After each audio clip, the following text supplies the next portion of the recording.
Hello, Packers fans. Welcome to the first episode of the DownSouthPackers Podcast with me, your host, Anthony Boyd, a resident Packers fan here in South Carolina. I'm so excited to start our first podcast today. I've been on Twitter for about a week and a half now, and I wanted to get into the podcast space just because I'm super excited about talking about Packer football. I love the Packers. I've been in love with the Packers for a while now. The family's all Packers fans, so super excited to start a podcast.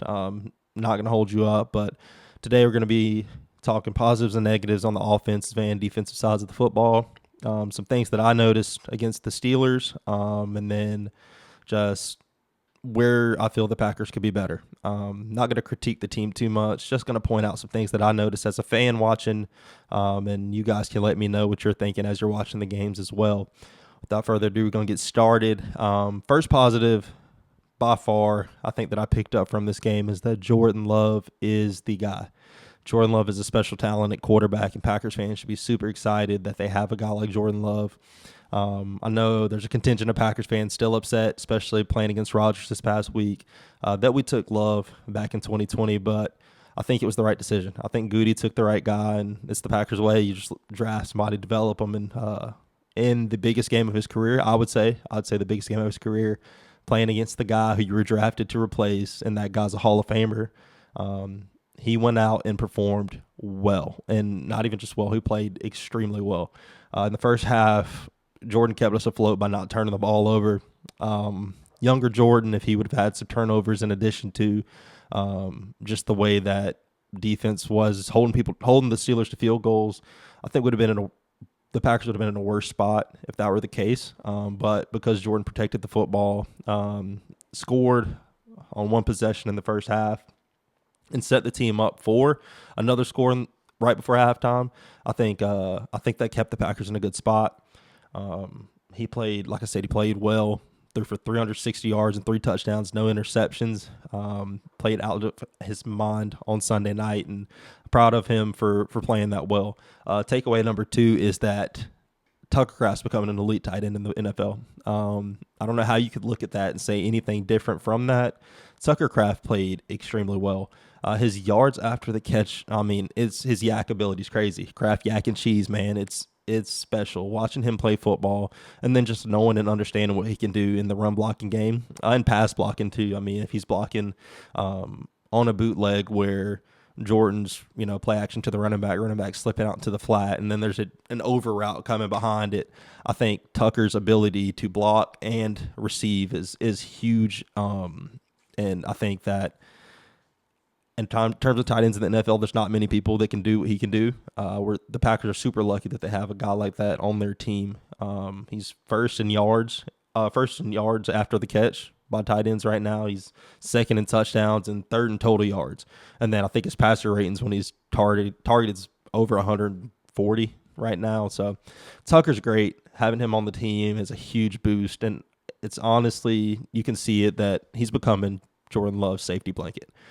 He's really dependent on Tucker in some of those key gotta-have-it type of moments. I think you could tell looking back at playing against the Cardinals, that key fourth down conversion where I had to have it, going for it, and Tucker wins his one-on-one matchup after Jordan notices his man, and he beats his safety on the corner route, gets open, makes the catch, keeps the drive going. So I think that's a cool development to see, is that Jordan's having that kind of trust in Tucker, and that Tucker's going out there and making those plays for him. Especially another thing that's just kind of understated this whole season with this Packers offense is that there's been a lot of drops last year. There were a lot of drops watching Packers games, and a lot of moments were frustrated in key moments, and the plays were not being made. But luckily, this season, the plays have been made by all the people that needed to make them. Early on in the Steelers game, you saw Romeo Doubs have a drop on third down where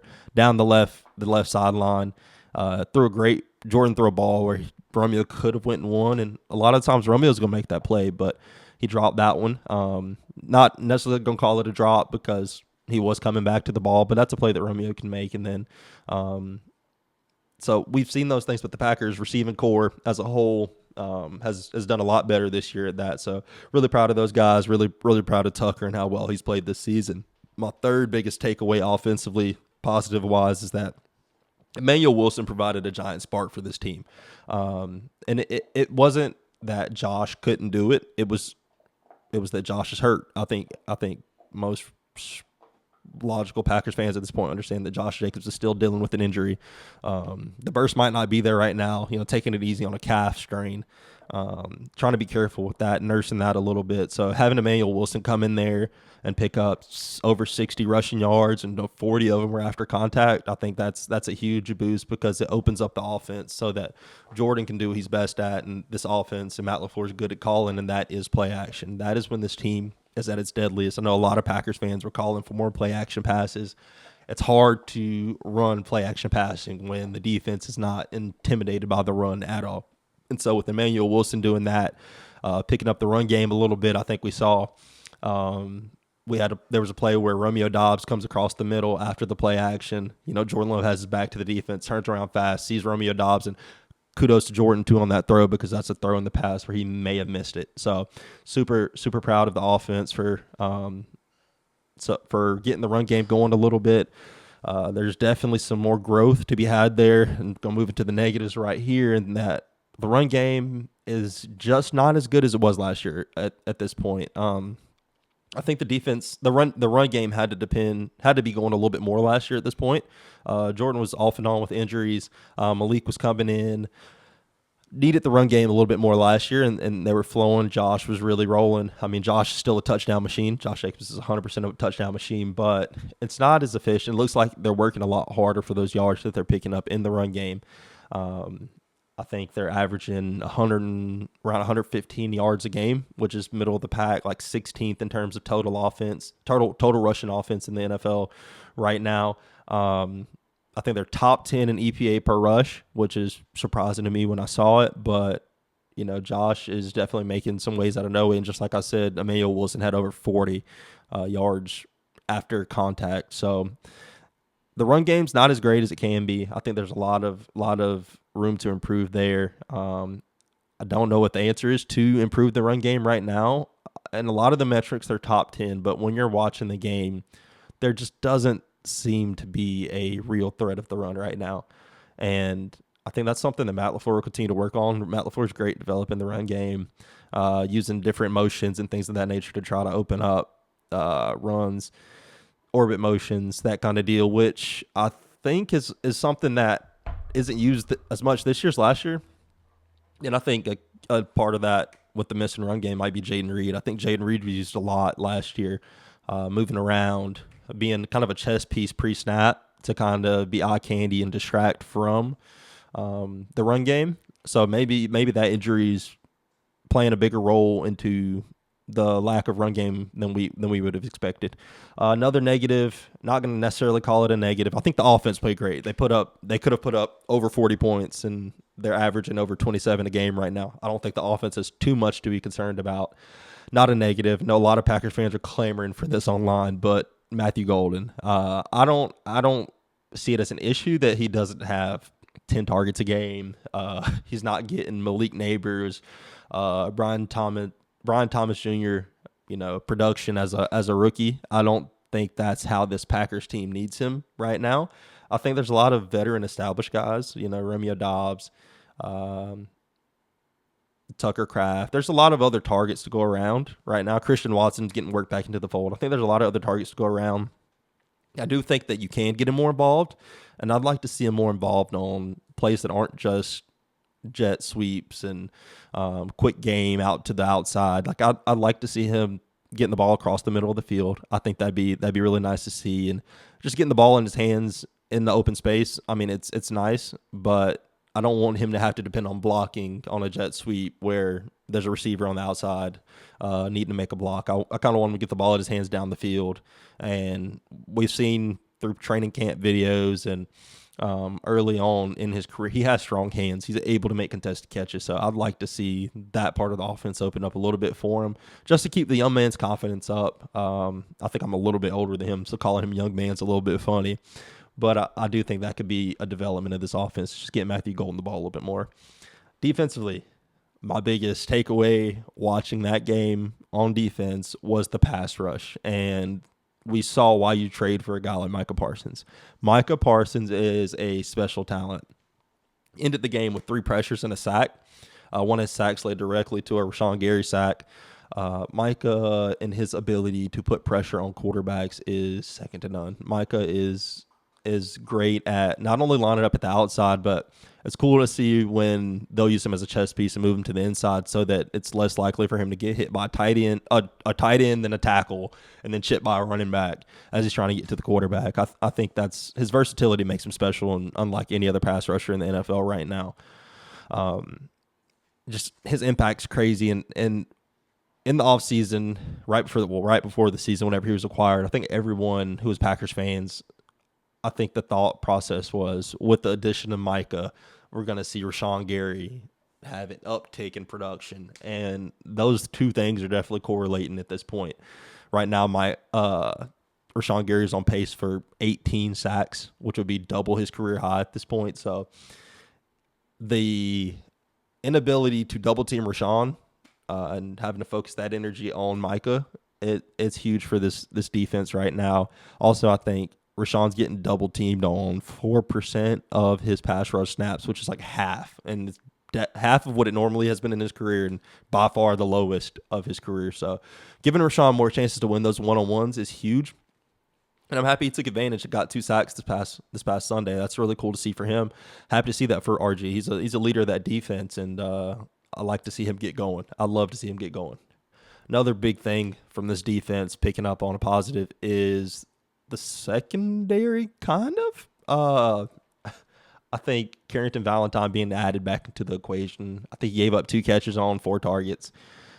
He provides an energy similar to Jair, like a young Jair. His ability to come in and try to go toe-to-toe with the other team's best receiver and not back down from it. I love that. And his ability to cover downfield is sneakily good. The pass breakup that he had, Aaron was throwing to DK Metcalf on the left sideline. He was boxed out. DK Metcalf had great positioning on CV right there, but Carrington was able to get around, make a play, break up the pass, and blow up the Steelers' drive. So his ability to do those things, I mean, he did give up a touchdown, but that was a great catch. He was trailing behind a little bit, and on the play where Evan Williams came across the middle of the field, he was trailing DK Metcalf. Evan Williams hops up and makes a great play. Evan Williams is playing great right now at safety for the Packers too as well. That cannot be understated. He doesn't get enough credit. The interceptions and things of that nature just aren't there, but Evan Williams in the secondary is great. Another secondary member I want to give a shout out to, obviously Xavier McKinney's holding it down on the back end. Nobody's trying to throw the ball downfield. The Packers are either first or second in explosive play rate right now on defense, just not giving up that many big plays. But another person I want to shout out is Bullard, Javon Bullard. I think that his play in the slot has been great for this team. And that's when people were calling for Hobbs to move into the slot because that's where he's played majority of his career and been good at. I disagreed with that because I don't know how you could move Bullard out of the slot with how well he's played.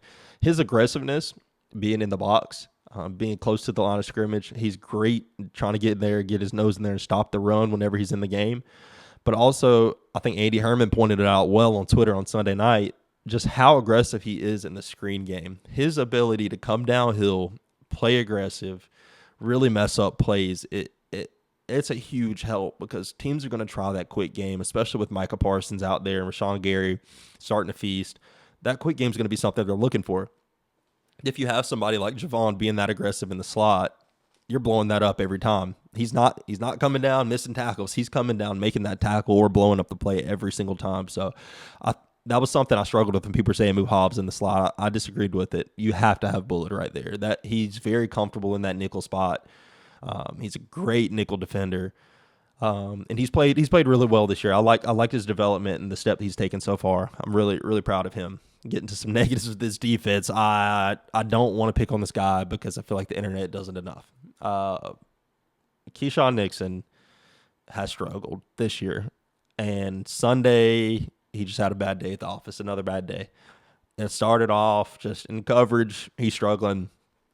Kind of getting toasted. I think was it Roman Wilson hit him on an out and up type of route, and he was lost. And right now, if you're looking at his stats, his average yards of separation on throws he's targeted at is just not where you want to see it for a starting corner. I want to see him take that challenge and take a step and be a starting corner in this league, especially for the Packers. I'd like to see that step, but right now it's not working out the best. I think Aaron, when throwing at Keyshawn on Sunday, was averaging, there was about 4.5 yards of separation, and his passer rating was at 154. 154 passer rating when targeting Keyshawn. That's not where you'd want to see it for a starting corner. Aaron was feasting every time he's throwing the ball his way, and you don't want to see that. And then on top of it, because of our special team situation, he is returning a punt, and live I noticed it, but looking back, it looks like he wanted to let the ball bounce. It looks like he motioned, hey, let it go, and at the last moment he decided to try to catch it and muffed it, and it went poorly. Don't really know what was going through his head there, but he just had a bad day. He had a bad day. I'm hoping that he can bounce back. I love him as a person. Seems like a really good guy in the locker room. It's just not working out as well as you'd want at corner right now, and hopefully he can take a step. He's given up some big plays, especially that Cowboys game was another one where he had a rough game and Twitter was giving it to him, but hopefully he can bounce back and have a better season the rest of the year. One other thing, and this is not defensive related, but of course special teams. Rich Bisaccia is a great coach in this league. He's employed for a reason. There's a reason why that Vegas team rallied around him when he was out there. He's a great coach, but right now his unit is not doing well. His special teams unit in Green Bay, and it hasn't done well the past few, I don't know how many seasons at this point, but punt return's been an issue for a long time now.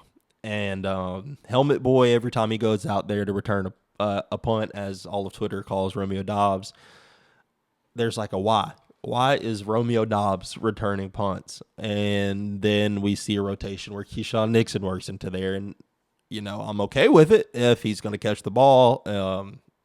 I'll deal with it at that point, but that was a drop. So then we'd look like we're confused on punt return. And then we have Matthew Golden back there at times. So it just seems like there's a revolving door at punt return, and I'm not 100% sure why that can't get figured out. I think I tweeted on Sunday that I personally feel like since Amari Rodgers, and being from South Carolina, Clemson's in South Carolina, I saw a lot of Amari Rodgers before he went to the Packers. Amari Rodgers started this kind of downward trend of inability to field a punt, and it has not recovered since then. It's been a glaring weakness of this team. I don't know why punt return's been bad. Also, I just don't feel like we capitalize on the new kickoff as much as every other team does. I feel like a lot of other teams are finding new ways to return this kickoff, and we'll run kind of diagonally across the field. And all right, we'll take the ball at the 30. There's not much creativity in our return, not much blocking on the return as well. So special teams is something that can be worked on. We had Brandon McManus come back Sunday, and he was healthy. He was ready to go. The quad was feeling good, but misses a 57-yarder and a 44-yarder. The 57-yarder hurt. I will give him the benefit of the doubt. First game back, maybe. You don't have full leg strength. I'll give you the benefit of the doubt on a 57-yarder. It would have been nice to have going into halftime. But the 44-yarder is one that you expect to have. And kickers miss kicks, like LaFleur said, but you'd like to see that one go down. I'm done with my content here on this podcast, but I would like to say I'm super excited about starting this journey, starting off my first podcast, ready to talk more about Packer football, connect with some of you that watch. You can follow my Twitter at DownSouth, DownSouth Pack. That's my Twitter handle. If you're looking on a Sunday, Monday, Thursday when a Packers game is going on, don't take what I say too seriously. It's the heat of the moment, and the analysis will come much later after cooler heads have prevailed. Just heat of the battle. tweets are going to be firing off. So if you're seeing anything in those moments, don't take them too seriously. I'm super excited about this. I hope you guys enjoy this podcast. Go ahead and like and subscribe and turn on post notifications. And we'll be back later this week because playing the Carolina Panthers, I want to give a little pre-game podcast for that one. It means a little bit to me since I'm 30 minutes away from Charlotte. I'm going to go ahead and do a pre-game show, talk a little bit about that matchup, where I see some weaknesses, some strengths, and how the Panthers match up with us. And that'll probably be coming out later this week. So stay tuned for that. Again, like, subscribe, comment under this podcast. I'm excited to start, and go Pack Go.